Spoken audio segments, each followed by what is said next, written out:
që mos kemi na kohë boshe. E këtu do të nalen pak patjetër me përmend një armik ose një hajdut. Një hajdut i keq i cili gjithve na vjedh. Hajduti më i keq në shekullin 21. Shumë sene na vjedh. Hen në gjitha shtëpit, nuk ka shtëpi që mundet, nuk ka alarm që mundet me hetu edhe me alarmu hyrjen e këtij hajdutit në shtëpiat tona.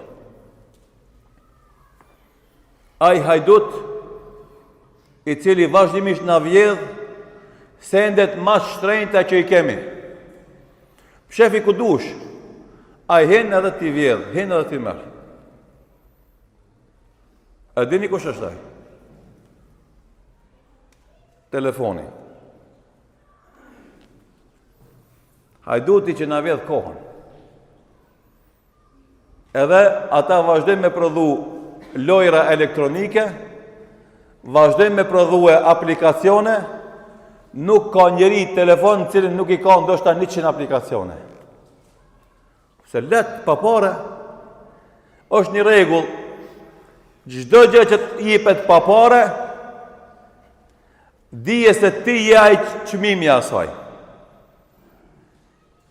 Edhe kur gjë s'ka falas. Ai që të jep një aplikacion pa parë në telefon, dije se është të vjedh ty. Është të vjedh se në më të shtrenjtë që e ki, ajo është koha. Andaj pse s'bëjmë na dhikër shumë? Sepse na vjedh kohën telefoni. Pse s'lexojmë na Kur'an shumë? Se na vjedh kohën telefoni.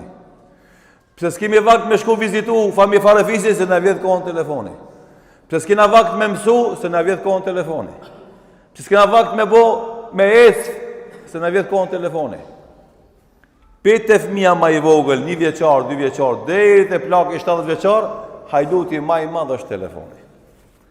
Andaj i mençur është ai i cili i rin hazër edhe nuk lejon që mi u vjedh kohën